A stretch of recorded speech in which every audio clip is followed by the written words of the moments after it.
देश पालुछि 77तम साधारणतंत्र दिवस। देश ପାଇଁ केते वीर जवान निजर रक्त बलिदान ଦେଇଛନ୍ତି। एभଳି एक शुभ मुहूर्त रे तालचेर टाउन शांतनु कुमार साहू तांकर 75तम रक्तदान କରିଛନ୍ତି। बहु दिनरू आशा थिला एभଳି एक शुभ मुहूर्त रे रक्तदान करिवे आ तांकर एई छोटिया बलिदान कहार जीवन बंचाई परिबो त एई लक्ष्य नै रक्तदान କରିଛନ୍ତି शांतनु। आज हेउछि 77तम साधारणतंत्र दिवस, जोटा आम पई अत्यंत पवित्र दिवस, गर्व गौरव दिवस। मु शिक्षक शांतनु कुमार साहू आज तालचेर उपखंड रक्त भंडार ठारे 75तम रक्तदान करिछि। अत्यधिक आनंदित अछि, खुशी मध्य अनुभव करुछि। रक्तदान करिया द्वारा कौन प्रकार शारीरिक असुस्थता हुए नहीं। मनरु प्रथमे भय काम को दूर करिया पड़िबो। जेमिति हम शारीरिक असुस्थता सहित मानसिक असुस्थ रहिले जाई मनुष्य जणे रक्तदान करि परिबो। एहा होछि मोर विश्वास। सतरे केते महान तांकर हिदान और एभली शुभ मुहूर्त रे तांको पाखरे छिड़ा होइथिले अनुगुल सीडीएमओ, एडीएमओ, तालचेर एसटीएमओ आ डाक्टर पूर्णिमा उद्गाता मैडम आ सबु बेले प्रेरणा दे आसुथिबा वरिष्ठ समाजसेवी बलराम पति काहेकि बा शांतनु पाखरे छिड़ा न हेबे। एभली मुहूर्त आ समय रे छिड़ा हेबा सतरे काहाकु मिलुछि। शांतनु बाबू आमर जन शिक्षक से आज 75 थर रक्तदान देले। आज गोटे गणतंत्र दिवस आज आम चली सब महोत्सव भाया चली। आई समय बार्ताटी जे मुझे थर रक्त देली भी दुर्बल हो ना, यही बार्ता बड़ बार्ता एवं जन शिक्षक हिसाब से अनेक छात्र छात्री को भी ये प्रवर्ताई पारे एवं जनसाधारण भी प्रवर्ताई पारे जे जड़े इच्छा कले प्रकृत इच्छा कले रक्तदान दे पार।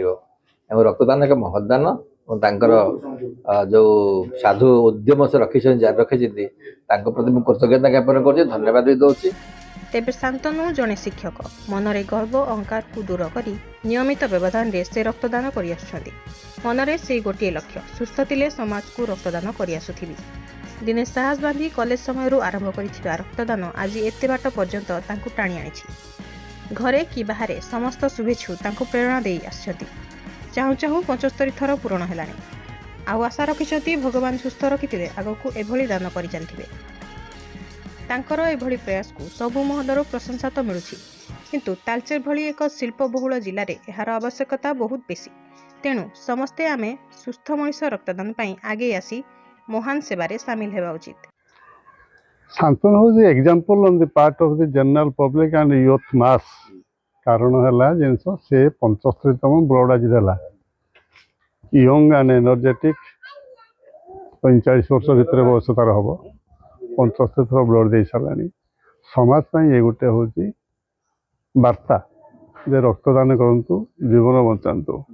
तेणु यही क्षेत्र में शांतनु साहू जी कि जन शिक्षक पिला तो शिक्षादान दौरान सचेतन कर ठीक अच्छे बाद समग्र समाज को मध्य से गोटे वार्ता देते जे रक्तदान करूँ समाज रे अवहेलित लोक मानकर एवं दरकार थिया लोक मानकर जीवन बचातु।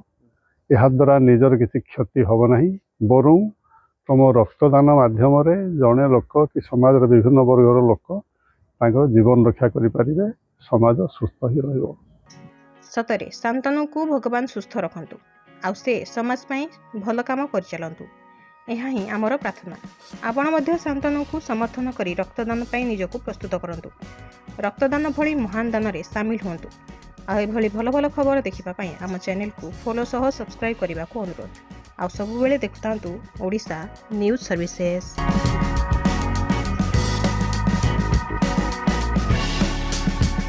देश पालुछि 77तम साधारणतंत्र दिवस। देश ପାଇଁ केते वीर जवान निजर रक्त बलिदान ଦେଇଛନ୍ତି। एभଳି एक शुभ मुहूर्त रे तालचेर टाउन शांतनु कुमार साहू तांकर 75तम रक्तदान କରିଛନ୍ତି। बहु दिनरू आशा थिला एभଳି एक शुभ मुहूर्त रे रक्तदान करिवे आ तांकर एई छोटिया बलिदान कहार जीवन बंचाई परिबो त एई लक्ष्य नै रक्तदान କରିଛନ୍ତି शांतनु। आज हेउछि 77तम साधारणतंत्र दिवस, जोटा आम पई अत्यंत पवित्र दिवस, गर्व गौरव दिवस। मु शिक्षक शांतनु कुमार साहू आज तालचेर उपखंड रक्त भंडार ठारे 75तम रक्तदान करिछि। अत्यधिक आनंदित अछि, खुशी मध्य अनुभव करुछि। रक्तदान करिया द्वारा कौन प्रकार शारीरिक असुस्थता हुए नहीं। मनरू प्रथमे भय काम को दूर करा पड़ो जमी आम शारीरिक सुस्थता सहित मानसिक सुस्थ रहिले जाई मनुष्य जड़े रक्तदान कर मोर विश्वास। सतरे केते महान तांकर ଏହି ଦାନ ଆଉ ଏଭଳି ଶୁଭ ମୁହୂର୍ତ୍ତରେ ତାଙ୍କ ପାଖରେ ଛିଡ଼ା ହୋଇଥିଲେ ଅନୁଗୁଳ ସିଡିଏମଓ ଏଡିଏମଓ ତାଳଚେର ଏସଟିଏମଓ ଆଉ ଡାକ୍ତର ପୂର୍ଣ୍ଣିମା ଉଦ୍ଗାତା ମ୍ୟାଡାମ ଆଉ ସବୁବେଳେ ପ୍ରେରଣା ଦେଇ ଆସୁଥିବା ବରିଷ୍ଠ ସମାଜସେବୀ ବଳରାମ ପତି କାହିଁକି ବା ଶାନ୍ତନୁଙ୍କ ପାଖରେ ଛିଡ଼ା ନ ହେବେ? ଏଭଳି ମୁହୂର୍ତ୍ତ ଆଉ ସମୟରେ ଛିଡ଼ା ହେବା ସତରେ କାହାକୁ ମିଳୁଛି? ଶାନ୍ତନୁ ବାବୁ ଆମର ଜଣେ ଶିକ୍ଷକ ସେ ଆଜି 75 ଥର ତାଙ୍କ ରକ୍ତଦାନ ଦେଲେଣି ଆଜି। ଆଉ ଏଭଳି ଗୋଟେ ଗଣତନ୍ତ୍ର ଦିବସ ଆଜି ଆମର ଚାଲିଛି ସବୁଆଡେ ମହୋତ୍ସବ ଭଳିଆ ଚାଲିଛି। ଆଉ ଏଇ ସମୟରେ ବାର୍ତ୍ତାଟି ଯେ ମୁଁ ଯେତେ ଥର ରକ୍ତ ଦେଲେ ବି ମୁଁ ଦୁର୍ବଳ ହଉନାହିଁ ଏଇ ବାର୍ତ୍ତାଟା ବଡ଼ ବାର୍ତ୍ତା ଏବଂ ଜଣେ ଶିକ୍ଷକ ହିସାବରେ ସେ ଅନେକ ଛାତ୍ର ଛାତ୍ରୀଙ୍କୁ ବି ଏଥିପାଇଁ ପ୍ରବର୍ତ୍ତାଇ ପାରିବେ ଏବଂ ଜନସାଧାରଣ ଭିତରେ ପ୍ରବର୍ତ୍ତାଇ ପାରିବେ ଯେ ଜଣେ ଇଚ୍ଛା କଲେ ପ୍ରକୃତରେ ଇଚ୍ଛା କଲେ ରକ୍ତଦାନ ଦେଇପାରିବ ଏବଂ ରକ୍ତଦାନ ଏକ ମହଦାନ ଏବଂ ତାଙ୍କର ଯୋଉ ସାଧୁ ଉଦ୍ୟମ ସେ ରଖିଛନ୍ତି ଜାରି ରଖିଛନ୍ତି ତାଙ୍କ ପ୍ରତି ମୁଁ କୃତଜ୍ଞତା ଜ୍ଞାପନ କରୁଛି, ଧନ୍ୟବାଦ ବି ଦେଉଛି। ତେବେ ଶାନ୍ତନୁ ଜଣେ ଶିକ୍ଷକ ମନରେ ଗର୍ବ ଅହଙ୍କାରକୁ ଦୂର କରି ନିୟମିତ ବ୍ୟବଧାନରେ ସେ ରକ୍ତଦାନ କରିଆସୁଛନ୍ତି। ମନରେ ସେଇ ଗୋଟିଏ ଲକ୍ଷ୍ୟ, ସୁସ୍ଥ ଥିଲେ ସମାଜକୁ ରକ୍ତଦାନ କରିଆସୁଥିବି। ଦିନେ ସାହସ ବାନ୍ଧି କଲେଜ ସମୟରୁ ଆରମ୍ଭ କରିଥିବା ରକ୍ତଦାନ ଆଜି ଏତେ ବାଟ ପର୍ଯ୍ୟନ୍ତ ତାଙ୍କୁ ଟାଣି ଆଣିଛି। ଘରେ କି ବାହାରେ ସମସ୍ତ ଶୁଭେଚ୍ଛୁ ତାଙ୍କୁ ପ୍ରେରଣା ଦେଇ ଆସିଛନ୍ତି। ଚାହୁଁ ଚାହୁଁ 75 ଥର ପୂରଣ ହେଲାଣି। ଆଉ ଆଶା ରଖିଛନ୍ତି ଭଗବାନ ସୁସ୍ଥ ରଖିଥିଲେ ଆଗକୁ ଏଭଳି ଦାନ କରି ଚାଲିଥିବେ। ତାଙ୍କର ଏଭଳି ପ୍ରୟାସକୁ ସବୁ ମହଲରୁ ପ୍ରଶଂସା ତ ମିଳୁଛି, କିନ୍ତୁ ତାଳଚେର ଭଳି ଏକ ଶିଳ୍ପବହୁଳ ଜିଲ୍ଲାରେ ଏହାର ଆବଶ୍ୟକତା ବହୁତ ବେଶୀ। ତେଣୁ ସମସ୍ତେ ଆମେ ସୁସ୍ଥ ମଣିଷ ରକ୍ତଦାନ ପାଇଁ ଆଗେଇ ଆସି ମହାନ ସେବାରେ ସାମିଲ ହେବା ଉଚିତ। ଶାନ୍ତନୁ ହେଉଛି example on the part of the general public and youth mass.